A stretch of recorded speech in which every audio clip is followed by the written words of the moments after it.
Hello everyone, it's Elizabeth here, and I wanted to come on to Facebook today to just answer a couple of questions and to just check in with how everybody's doing. So I hope you're having a great, hope you had a great week and you've got some good fun plans for the weekend. So I wanted to cover off a couple of questions that had come into my inbox related to project management. So if you've not joined one of our Facebook Live sessions before, I tend to do a mixture of things that relate to hints, tips, things that people have asked about, and also sometimes things like this, hi Shannon, FAQ, and just catching up with the discussion that's happened in the group. So there's a couple of things that I wanted to talk about today. I've been asked. The first thing is a very interesting email that I had from somebody called Tiffany, and she's got a particular dilemma that I think will become clear if I read you the email. So let me do that. I'm going to have to go onto my computer to do. It says, a couple of questions that you could help me with. I've recently started a position as a project administrator. I'm a little perplexed on my tasks and how to approach this position. I'm responsible for updating metrics, ensuring change requests are loaded to the system, and submitting problem reports. Hi Todd. Submitting them into the tool. So she's consistently met with her manager to see if she's missing something, because once she's updated her metrics, it feels like her workload is too slow. So it says, I've updated my metrics, my workload is really slow. I don't want to just sit at my computer to look like I'm not doing any work. I'm just at a loss of things that I could think of that I could be working on. And what tips could I offer to suggest for things that she could be doing? What an interesting dilemma to have, not having enough work to fill up your day. It's kind of a thing that I wish I had. I can see that Todd's just messaged to say that it's morning time for him. Well, it's not for us over here. We've got sunshine, and we predicted thunderstorms later on this afternoon. But good morning, and I hope you're having a good morning there over in the States. Oh, and hello Jeff, I can see that you're watching as well. It's probably morning time for you too. So what kind of advice can I give to Tiffany? She's got far too much time on her hands and not enough work to fill it. So there's a few things that I think that if that is a situation that speaks to you or people that you know, then the first thing I think is to just take the bull by the horns. It is your responsibility to fill up your day. I mean, by all means, the first thing to do, talk to your manager and let them know that your workload is not adequate. That is a good starting point. But if they're not able to give you more work, you have to go out and find it. So in a project coordinator role, there must be more than one project manager, I would hope, in that situation, in a role where, in a business where it's necessary to have a project coordinator to input metrics. So it sounds as if there are other project managers doing project work. So my suggestion would be to go out, reach out to them and find out what they're doing. Talk to them about their projects, talk to them about the things that they are working on, and offer to help. And if you're in a coordination role, you might not have that much experience being able to take on big chunks of their work, but you could come to meetings, you could schedule all the meetings for them, you could do that kind of coordination, you could issue agendas, you could prepare meeting minutes for them to review and then you could issue them.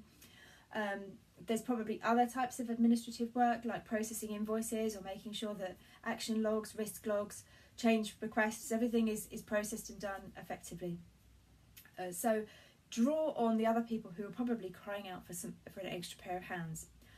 The one caveat I would add to that is that in a project coordination role, it does not make you a dog's body. So just taking on everything that someone else doesn't want to do is not necessarily the best move for your career, even if it fills up the day. And Todd's just made an interesting point about learning the goals of the company and how the projects that you are involved with and helping with relate to those goals. So there's some organisational learning that you can do as well, which would exactly that point that Todd's just made. Think about organisational strategy, read the company's 3-year plan, read their last annual report and their financial statements to the city and to the markets. Find out where your company sits, what the competitors are, what the competitors are doing, so that you can really understand how the projects that your business is working on are adding value. I would say to that, most people will have coffee with you if you ask.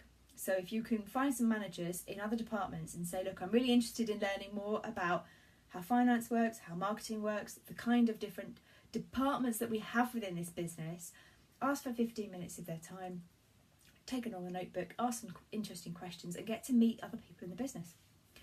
The other thing that you can do if you have time on your hands is to really learn the project management tools that you've been given. So from that email, it makes me think that Tiffany has a particular type of software that she's using to enter metrics and things. So to get really, really familiar with it and to be the person that everybody goes to when they have a query. Even if it turns out just to be Excel, there's a ton of Excel tutorials that you can find online, and you could become a real whiz at learning that software. So that's something else that's very easy to do. It's personal development that will help you just be better at your job, but also help you find a niche in the team as someone who's really helpful and who knows their stuff. So that's something you can do. What else do I have on my list? Say yes to more things. There might be things out there that come up in team meetings and you can say, yep, I can take on that. It might be organising the next team dinner out, or the next team social event, or a quiz for the department. Whatever it is, it doesn't matter. Say yes if you've got the time and it sounds broadly interesting. Just volunteer and do it, and take on more things to fill up your time. It is important though to think about your career longer term, and like I said, becoming a dog's body is not really on anybody's top list of career goals. So choose what you want to do carefully and make sure that you're trying to do things that are seen to be important and adding value. Process improvement is a really good place to start if you've got no other better ideas. Look at the processes for change management, risk management, updating, the things that you're involved with day to day, and think, how can I make this better? What could I do that would save time, get us better results with less effort? How can I take tasks out? Where are the dead activities in this that I don't need to do anymore? Think about process re-engineering, because that's something that you can easily do. You can involve other people in that as well, so you get to meet more people in the business, and it shows that you can really be making a real contribution. Oh, hello Monica. It's nice to see you in the group. I've been talking to Monica about getting her onto Facebook Live for a dedicated expert interview for being able to do productivity tips and sharing some of the things. So we've been emailing back and forth about that. So hopefully that's something I can set up with Monica for perhaps next week or something like that, maybe. Jeff's just added a point there. Get to know people, become a connector of favours. Yes, stock up those favours. Brilliant. Okay, so you're looking for things you can do and asking for more work. That all sounds fine. Okay, so on to the next question. There was a question in the group from Olga. I'm going to read this one out again as well because I'm not going to be able to remember it. So excuse me while I go and look at the computer. And it says, what are your thoughts on project task management? When a task is not completed by the due date, do you keep the due date and mark the status as red? Do you highlight the due date? Do you change the task status from green before it's due if it's identified it might not be completed on time? Do you change the due date if it doesn't in fact impact the overall project? And do you have current due dates and previous future due dates?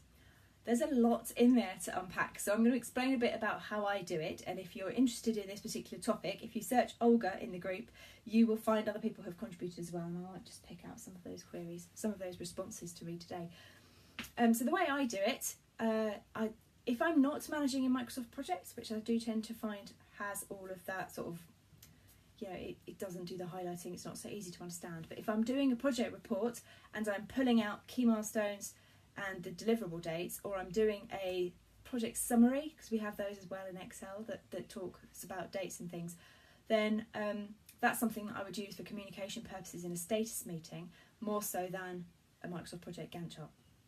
So if I'm doing something that has columns with dates and people's names, and I can change the colours, then I would change the colour. As soon as I realised that particular task was not going to be completed on time, it would go amber. And I think then that there's this really grey area of professional judgment as to what do you do? Do you change the date on the task? And if you are going to change the date on the task, how do you make that clear to people?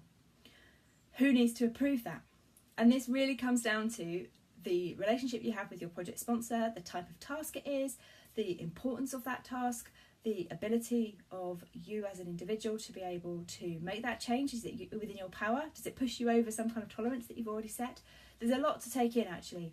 If it's a task that doesn't really matter when it happens, then I would renegotiate that with the individual and probably reset that back to green and say it's going to be delivered in 3 weeks.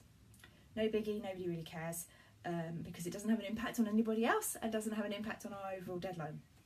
So that just makes me believe that the person is a bit unreliable and may not well hit the target that I've set for them next time, or that we've worked on together and that they've committed to. So it might need more micromanagement or a little bit more coaching to get there, to make sure that they deliver it this time round. But ultimately, I would say it's probably gone from green to amber when I know that it's not going to be hit, to red at the point that I'm reporting it to them to say it's not done, and then we have a discussion, it goes back to green for the next meeting, and I can tell people that, you know, that's been renegotiated. If, however, it is something that is a significant task that is going to affect people more generally, or other teams, or have an impact on the end date, or create some kind of risk, or have a budget impact or something like that, then I don't feel that it's within my power just to say to that person, oh, you missed the deadline. No biggie, let's just change the date. Because if you have that attitude to let's just change the date for everything, you'll probably never get your project delivered. So that kind of more significant change to a date, I would say, I have a conversation with the project sponsor about, and we re-baseline, because we need to know the implications of that change. So I suppose my approach to task management is quite vague and it's hard to explain, but it really just depends on the impact of the task that is read. In terms of the reporting of it, if a task is not going to hit its deadline, or I think it's at risk, it goes amber. And by that I mean I just change the colour of the box in Excel. It's not hugely rocket science, but I would save a copy of that so that if it then changes to green again next week, I would be able to look back at the history of how that task had evolved and what looked different this time round. So Olga, I hope that's some help. I hope that gives you a bit of a flavour as to how I would do it. And like I say, it really is critical to see the impact of the task, because that will change how you decide to go ahead with updating the dates and rebaselining if necessary. Okay. Next, Jonathan asked in the group what our favourite acronyms were, and if you haven't found that thread, that's quite interesting. So there's a few funny things on there, and I said my favourite acronym is Management by Walking Around, MBWA. Yes, that's and hi Laura, and MBWA is something that I try to practice. It's quite hard to do in a virtual team because you don't actually ever walk around. But when I am with my team, what I do try to do is make sure that I can get off my chair and wander the building. I tend to do that with a notebook and a pen to make it look like I'm on some kind of official mission and not just aimlessly wandering around the building. And I will try to catch up with everybody. Just spend 5 minutes, pop by somebody's desk, check how they are. I've normally got a list of actions that they're supposed to have done that I can check in with, or I have to say I'm particularly poor at small talk, so if I go up to somebody I really have to try to make an effort to do the how was your weekend, hope you're having a lovely day, blah blah blah, because that does not come naturally to me at all. I'm far more likely to rock up to your desk and go, oh, that task you were working on last week, how's it going? Like, oh, hello Elizabeth, did you have a lovely weekend? Oh yes, thank you. No, I'm quite bad at that, so I do try to make sure that when I am doing my MBWA that I'm trying to present my best, most sociable and engaging self, because that's quite important. Todd's made a very good point there about how you can do management by walking around when you don't actually have an office that you share with people, and it's about using Skype and online chat, which is what we do. So it's nice just to be able to drop people a quick Skype message just to check in with them and see how they're going, or a quick email. And also we have regular phone calls as well, so I will try to sometimes make the effort just to ring people to check in with how they're doing and catch up. Sometimes if I'm badly organised, I may well be doing that 3 or 4 times a day, which is not management by walking around. That's just hassling people because I'm too disorganised to ask them all my questions in one go. But yes, that was my favourite acronym, and I just thought that was funny. An interesting thread. Okay. You've got a strange man in the background. Go away. What? Go away. Are you in? You're from 4 o'clock. You're about to need the internet. Yes, Is that right? I'm using the internet right now because I'm live on Facebook. Oh, are you? Yeah. Family out. Goodbye, family. See you later. Sorry, everyone. Don't worry, they don't mind. I hope. Sorry about that. It interrupted. But he's right to chase me up because yes, that's how I feel, Laura too. Anyway, those were my 3 questions that I wanted to, 3 topics that I wanted to cover off today. But I did want to share Book of the Week, which is, oh, you can probably see that backwards, Alpha Project Managers by Andy Crow, which is a book I've wanted to read for a really long time. And yeah, so that's typical, isn't it, being interrupted. But this book is something I've really wanted to read for a long time. I was quite glad to get my hands on a copy, and it is really interesting. It's also really quick to read because it's really big writing and loads of spacing on the paragraphs, but I'm not really sure what my key takeaways were. As you can see, my notes page is totally blank, so I didn't actually take any notes while I was reading it, but I think I want to go back through it again and read it with the view of thinking about what takeaways I can have. A lot of it seems to be around attitude and behaviours, engagement, the soft skills, and it seems like people who do a really good job are able to express themselves in a perfectly good way, and a way that gets the message across. So this is quite an interesting read. It did make me feel, remembering what I felt like on the train, it did make me feel like I didn't know exactly what I had to do to be in that 2%, so maybe if I read it through again I'll get a better idea of how I can improve myself to take my project management to the next level. So there we go. Okay, well that brings today's Facebook Live to a close, and I hope you've enjoyed listening in and listening into the discussion today, and have a great week, and I will see you next week. Thank you. Bye.